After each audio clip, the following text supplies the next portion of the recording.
I'm good. How are you? I'm all right. What's your name? Katrina Fuqua.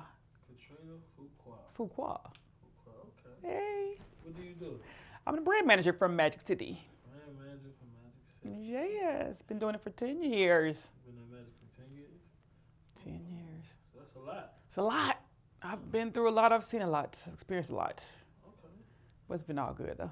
Well, we want to dive in and learn more about this brand and everything that's occurred so far since you've been there. Yes. Take us to the back door of Magic City. Yes. As a brand manager, what are your responsibilities and your duties? So I'm responsible for anything that has to do with the brand as far as media goes for the most part. I handle a lot of media stuff. So anything magazines, television shows, movies, those type of things. I kind of book those and kind of do all the logistical things, sign contracts, and pretty much do the film, whatever needs to be filmed. How often do those type of things occur in Magic? Not as often as they used to. There for a while we were getting pretty consistent, but here lately because of COVID or whatever, we're not getting it as much. I had one that was supposed to film, and that's another thing too with the COVID, with even production is affecting it because I was supposed to had a reality show last 2 weeks ago. We had everything set up, and it was supposed to be a reality show, and I guess the cast members from the show were supposed to come to the club to do something, and we were going to film it. But coming to find out, I guess one of the cast members wouldn't sign the contract, so that shut down the whole production just because that one person wouldn't sign the contract. So there's so many different variables that play into production that if you've never worked in production, you would never know because literally things change from 1 minute to the next all the time. And that's the part that people don't. You have to be really, really flexible in doing what I do because things change so much. Understandable. Okay. So what's the biggest event have you done that you've done so far at Magic? Event or filming? Well, I guess filming. Well, recently the one I guess that was the most known was the one right before the Verses, where Gucci Mane and Mulatto had the song together, and they performed on the BET Hip Hop Awards, and they were on top of Magic City on the roof. Yeah. I put that together. That was one of my bookings. Okay. Yeah. So what do you do when you put it together? What's your process? So what they do is I usually get a call from somebody and say, now I do, but before I didn't, but now I do. People say, hey, I worked with you on such and such, such and such, or somebody said they worked with you on such and such, such from Magic City. We want to come and film. I'm like, okay, what is it that you want to film? They explain it, and I'm like, we may do it, we may not. There've been some that I'm like, no way. Like we've had people that wanted to come and film Jello, girls wrestling Jello on the stage. No, we're not doing that. Or one man wanted to come in and film something about he was sucking toes or something. We're not doing that. So I have to kind of determine, is it something that's good for the brand? And my focus really is I try to put the brand in places it would normally not be. Okay. So for example, there was a TV show that I personally watched myself called 90 Day Fiance. It's on the Learning Channel. They called and was like, hey, we have this show. It's called 90 Day Fiance. One of the cast members wants to come and do his bachelor party at the club. Now, for most people, they would be like, what the hell is 90 Day Fiance? But because I watch it, I knew what the show was. And so I was like, okay, and I knew who the guy was and everything. So they came and they filmed, and it was on the show. It was a part of the show, one of the episodes.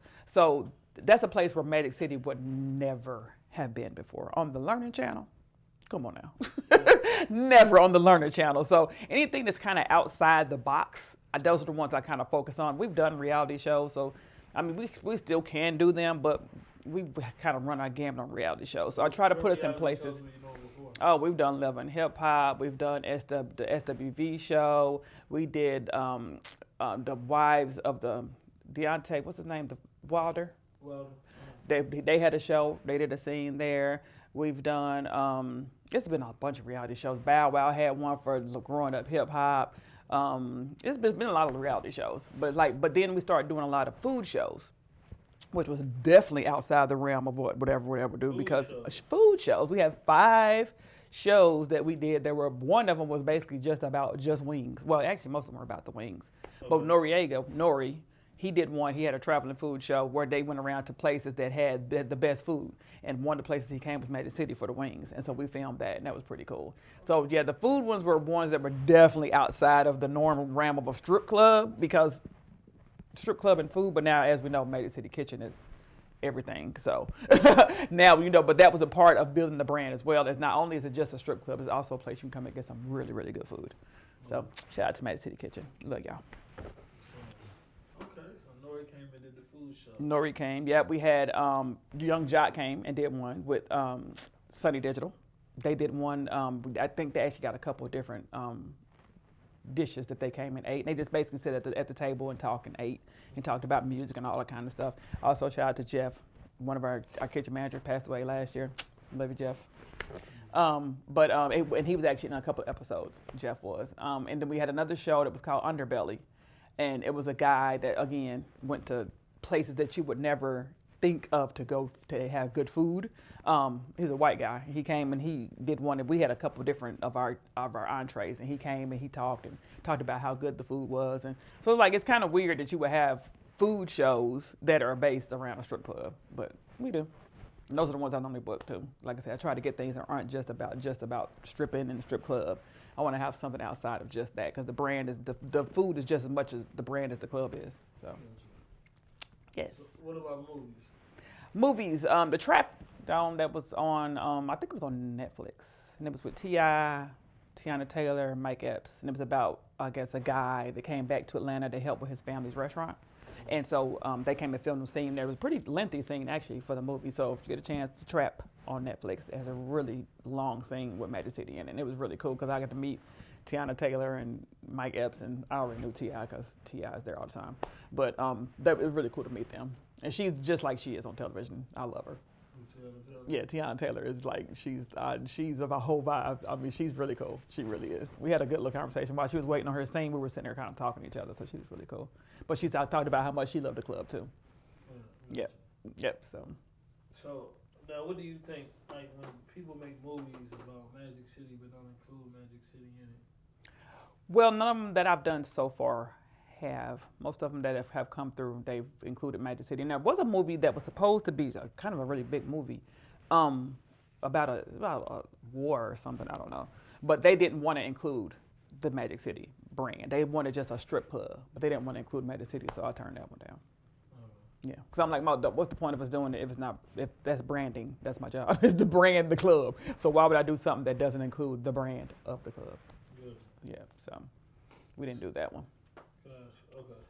So for you, is anything it has to feature Magic? It has to feature Magic City, because it doesn't, like I said, and if it doesn't, there's really no point in kind of doing it.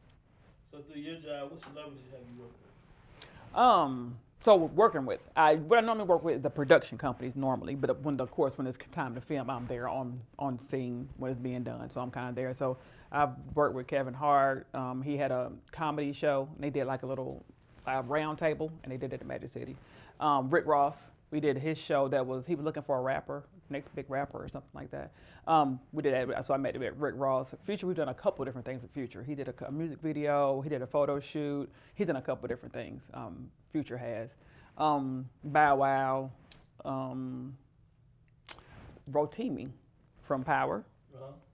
People know him as, what's his name on Power? Dre. from Power.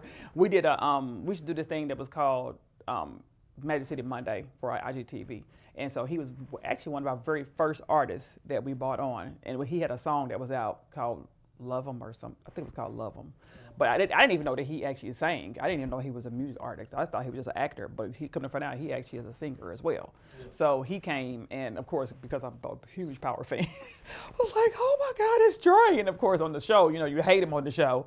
But in real life, he was just like the coolest guy. And he gave me a huge compliment at the end of the film. And he was excited at the end of the film, and I gave him a box of merchandise. So at the end of every film that I would do for my IGTV, I would give whoever's on the show a box. And the box would contain a Magic City hoodie and a couple of our other merchandise. Like we have shot glasses, we had playing cards, we have calendars. I mean, we had a couple of different merchandise things. So I put them all into a box and presented it to him. And he was like, you are really good at what you do. And I was like, thank you. So I get a lot of compliments like that from production companies. But he was really cool. So that was one of the big ones that we did. And Project Pat. Y'all probably don't know who Project Pat is unless you're...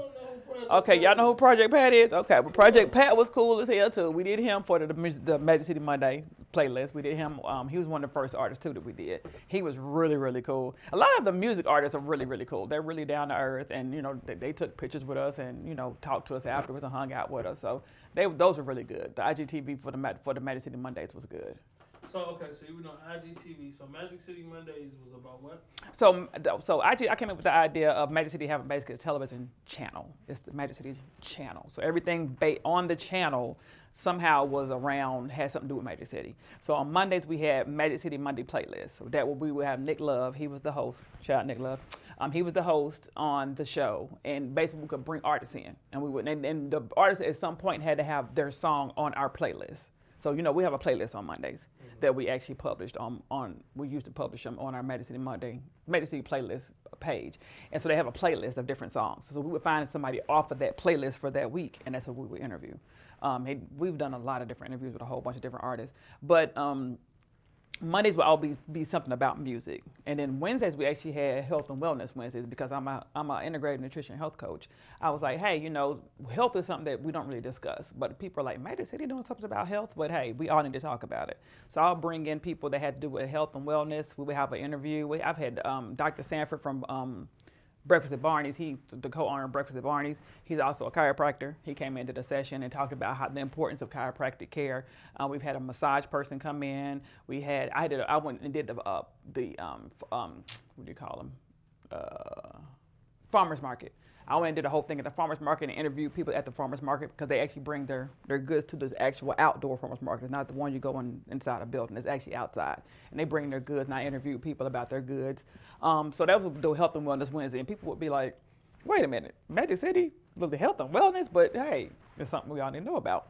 And then on Fridays, it would be called Fly Shit Friday. And Fly Shit Friday was just about fly shit. Just, we had dancers that had a product. One time we did Cam Kirk. We interviewed him. He's a celebrity photographer. We had a couple of dancers that had their own businesses. So one of them had like a jewelry business. She came in and had her jewelry and showed us what she does with her jewelry. We had actually one of the dancers has become a mortgage broker. She came in and talked about mortgages, just different things that was really kind of cool that you wouldn't think would be associated with a strip club. So that was my idea of that would be our TV show. Our TV channel. So every Monday, it was about music. Every Wednesday, about wellness. Every Friday, it was about Fly Shit Friday, and we would post on our Instagram as well. And it was pretty cool. So that was something that we used to do probably before the pandemic happened. It was before the pandemic happened, but it was pretty cool. We got a lot of feedback from that. So we were thinking about bringing some of it back. That sounds dope. Yeah, it's pretty cool. I like to see that come back. Yeah, that's great. We had great content, and like I said, we got a lot of feedback from it. So, and people were impressed that a strip club would even think to even do those types of things because, of course, again, you just think about just strippers, but people don't realize it's not just about strippers. It's a whole brand. It's a business. It's a brand that has so many different facades to it. But people just want to just focus on just the strippers, but it's way more than just that. Since you've been at Magic for 10 years, Mm-hmm. what is the magic in Magic City? The magic to me, from what I've seen, is that and I base this on a lot of times when I bring people to the club because, of course, I'm there all the time, so I get to see different things. But when I bring people in from other places, like I've had people come in. I had one time somebody called me and was like, "Hey, we got some people here from California. They work for Dre Beats. They want to come to the club." Oh, cool! I brought them to the club, and so when I had them sitting there, and so I said, now, our pole girls were about to come on. I said, "Now let me tell you something. When they get up there, all y'all's mouths are going to be wide open because it's going to be something you've never seen before." And it was so funny because I swear it was like 5 guys. And when the girls were up there doing the pole tricks, they all were literally like, we have never seen anything like this before in our lives. Because you don't see dancers that are up swinging and throwing each other from pole to pole. That's the magic of Magic City. Like, it's not just a regular, you see girls' booty shaking and twerking and that's all they're doing. You're seeing like an acrobatic flying from one. It's something that you've never seen at a strip club before. And like I said, that's, I think, what sets us apart. And then it also sets us apart because it's almost like, I tell people, it's almost like being at a nightclub that just so happen to have naked girls in it. Because it's like you're having fun while you're at a nightclub, but you have strippers around you. So I think that right there plays into it. And then with the celebrity aspect of it, the reason why celebrities love it because they feel at home. They don't feel like that. Most of them that come, Samuel Jackson came a couple times, no security. Like we said Taraji P. Henson and Gabrielle Union, they come.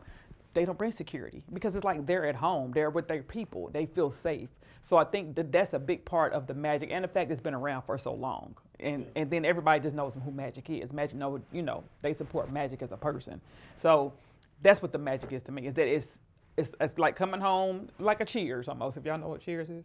The TV show Cheers. It's almost like Cheers, where everybody knows your name. Everybody knows your name. That's how it is in Magic. Everybody knows your name. When, like I said, when Gabrielle Union says she walks in, they be like, "What's up, Gabby?" And they be like, "What up?" You know, that's normal at Magic because it's like I said, and plus because it's been around for so long, people that come in, they know each other. So we have a lot of people that are regulars that come in and they just know each other from the club. Like there's people that I know that I just know them just from the club because they come so much.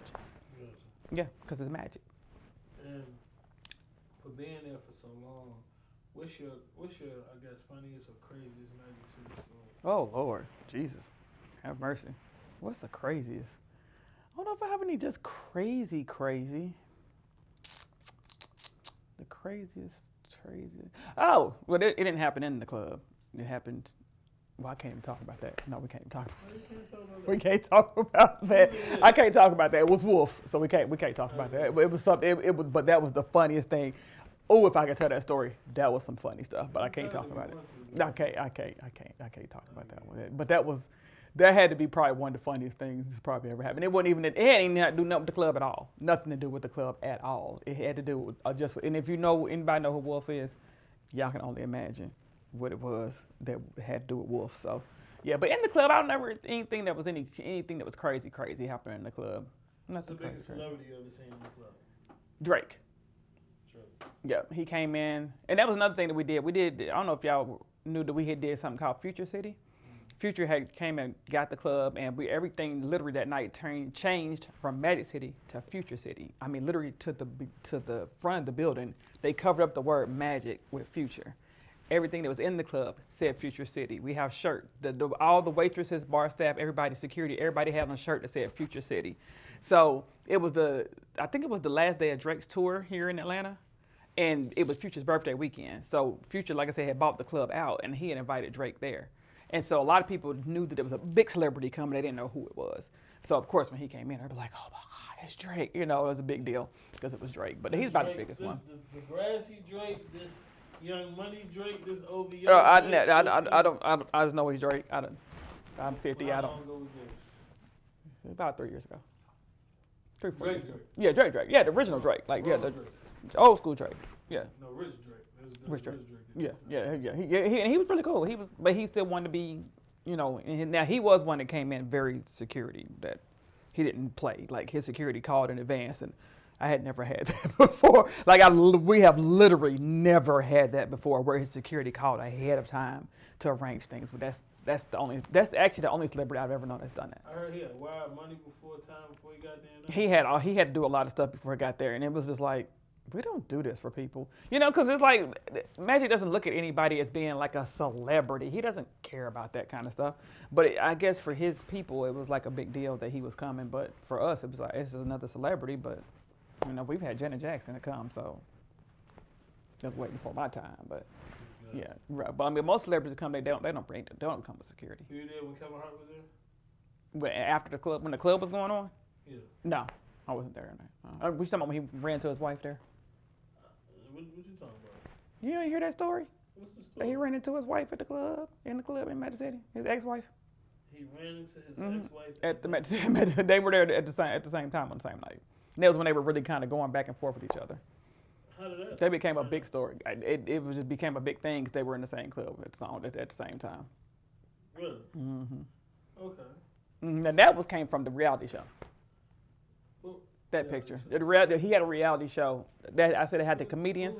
Kevin Hart had a reality show because he had he was trying to find the next big comedian, and so they had a round table, and they talked about stuff that happened at Magic City, and Kevin Hart was there, and it's so funny the picture I have with him. I was like, "Can I take a picture with you?" And he was like, "Yeah, give me the phone, because I'm telling you, he acts just like he does on television. From the time he walked in the door to the time he left, it was like, oh, he really acts like that all the time. And he was like, give me the phone. I said, he said, give it to me. He said, I know how to do this. And he's like, come on, smile. And then he took the picture, and I was like, oh, well, you do know what you're doing. He's like, this is what I do. I was like, oh, okay, appreciate you. But yeah, he was really, really cool. He was real cool. I liked him. Yeah, he had like I said, the one thing about celebrities, when they're in there, they don't act like celebrities. Like even with Nick Cannon, cool. I mean, I say cool. That's my dude. Like me and him hung out because we were waiting he had a song with Fat Joe and another guy. Yeah, Lil Nasty. And they were filming part of the video in Magic City. So I think the first half of the video was in Miami on a boat, and the second half of the video was in Magic City. And so we were waiting for Fat Joe and Lil Nasty to get there. Luke Nasty. We were waiting for them to get there, and so we kind of didn't have anything to do. So we just kind of sat down and started hanging out, chilling. And I was like, hey, can you take a picture with me? He's like, yeah, come on, sure. And he took the picture too. So he was really cool. I actually still didn't keep in touch with Nick's manager. Me and him were really cool. And then Rick Ross, he was cool. He came in like he the boss, because he is the boss. He came in like a boss, but again, no security. But he came in for his reality show too. And matter of fact, that same night, Dream was there with him. Dream and somebody else was with him. It was like 2 or 3 celebrities that came in there with him. And he was doing it for his show. And what it was, his artists had to get up on the stage and perform their song that they were doing for the show. They had to perform it on the stage at Magic City. And they didn't even know that until they got there. Because they just thought they were just going to Magic City to hang out. He was like, oh no, whatever song you got this week, you perform it on the stage. And they was like, huh? So they had to perform their songs on the stage. And it actually was on an episode where they showed it. What day was that? That was Saturday, Friday, Monday? No, it was a slow night. It wasn't like a regular crowd because it wasn't a lot of people. We had actually kind of cordoned off the club because there's another thing. Not everybody shoots when the club is open. So sometimes we'll shoot things with the club being closed down, or then sometimes we'll shoot with the club being open, but we'll be in just a certain area. So he had only certain people that could come in during the filming of that particular one. So I think we had shut the club down for that, and it was only the people that he had allowed to come in. And the same thing with T.I. for The Trap. They only allowed the people that were on set to come in. But like I said, it was all pre-COVID. But now, everything now, everybody has to get tested. Like even if I go onto the set, I have to get tested for COVID. Now, if we do anything we do with any type of filming, I have to get tested too. Yes. Mm-hmm. So, no. What makes Magic the best club in this country? Not the country, it's the world. That's the thing that I had to realize too. I never realized it was a world thing. And let me tell you when I realized it was a world thing. When I first started at Magic, I didn't really have a job title per se. I kind of was just there because I came from the construction company that he had previously owned. And I didn't really kind of know what I was doing. Like, what am I here for? So somebody calls like, hey, we want to come and film, whatever. And I'm like, okay, cool. So they came and filmed it. And then the next call I got, it was from a guy, and they were from Amsterdam. And I was like, okay. And they were like, we want to come and film for our TV show for Amsterdam. And I'm like, okay. So I set everything up, and the guy came, and it was a show. It had a host, and he talked, and he did the whole interview in Dutch. I didn't even know what the man was saying. We had no idea what this man was saying. But when I tell you from the time he walked in the door to the time he left, he was smiling the whole time. So whatever it was he was saying, because we still to this day, I still don't know what he was saying. That's when I realized, oh, this is not just this is not even just an Atlanta club. It's not just a Georgia club.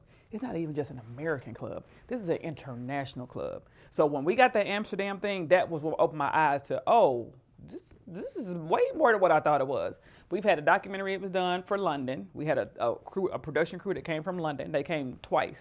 They came first for a week and a half. They took 7 girls and filmed them throughout their daily activities. And just followed them around literally from the club to the time they went home to the time they put their kid on the bus.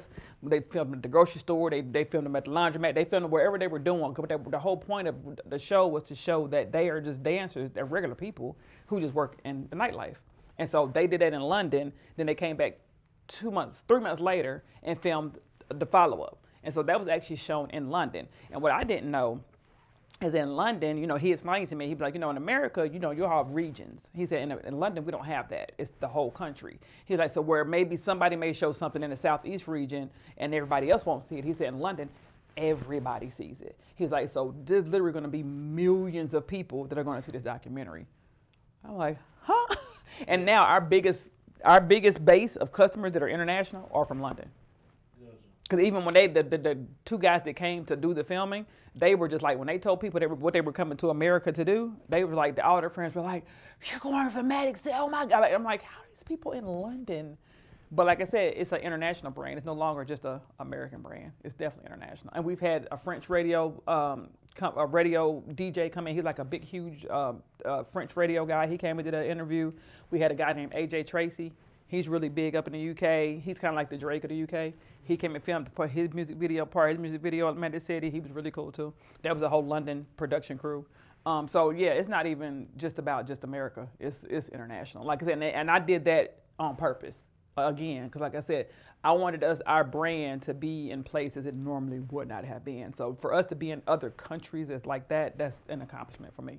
Because that was my biggest thing, is getting us in places we normally would be. I am Katrina Speaks, the brand manager, and I am Magic City.